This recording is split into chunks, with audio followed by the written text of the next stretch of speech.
I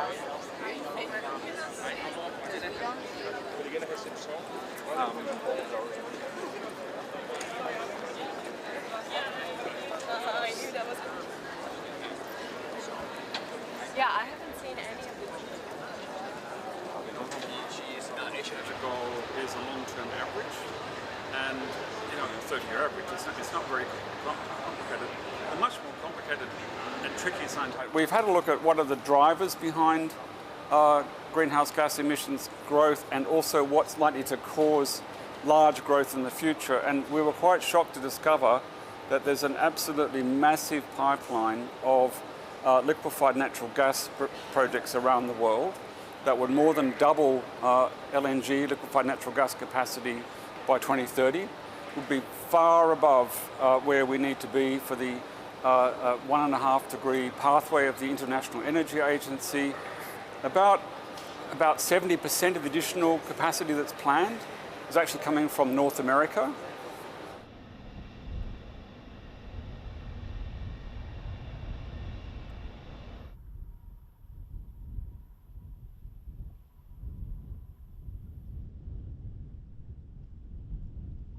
Countries in the developing world are building very large import capacity for liquefied natural gas. And what that's going to do is it will slow down the energy transition to renewable energy. Large amounts of liquefied natural gas at scale in Asia particularly will cause a go slow on renewable investment. So that's one of the big risks we see coming. It will not reduce emissions in the same way that the gas industry is claiming.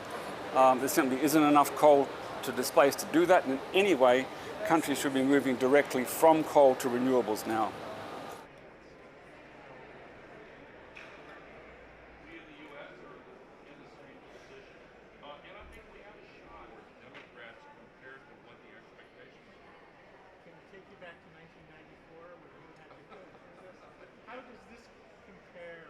It was true that a long time ago I felt that it could be a bridge fuel toward renewables, but I now believe it's a classic bridge to nowhere.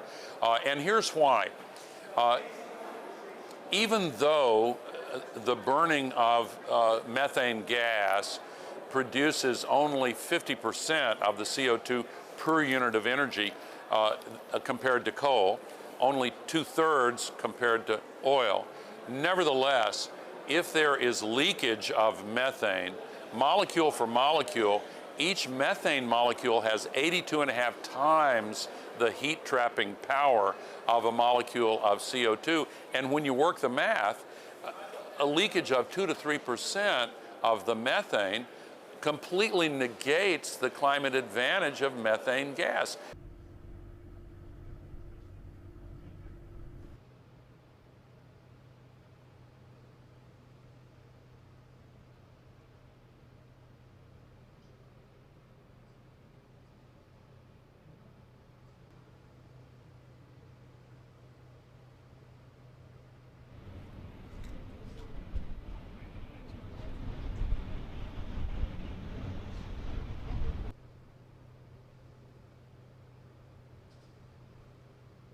Where do you teach? NYU has a DC campus. Yeah. And I teach journalism class. The global conversation has changed. And what has changed about it is the recognition of how essential energy is to not just economic security, but national security. And I see that tone being echoed here in the United States. Because in this case, natural gas is not only essential for the survival of Ukraine, it can do a lot to address the world's carbon emissions. It can do a lot to bring people out of energy poverty. And here in the United States, we're blessed to have so much natural gas.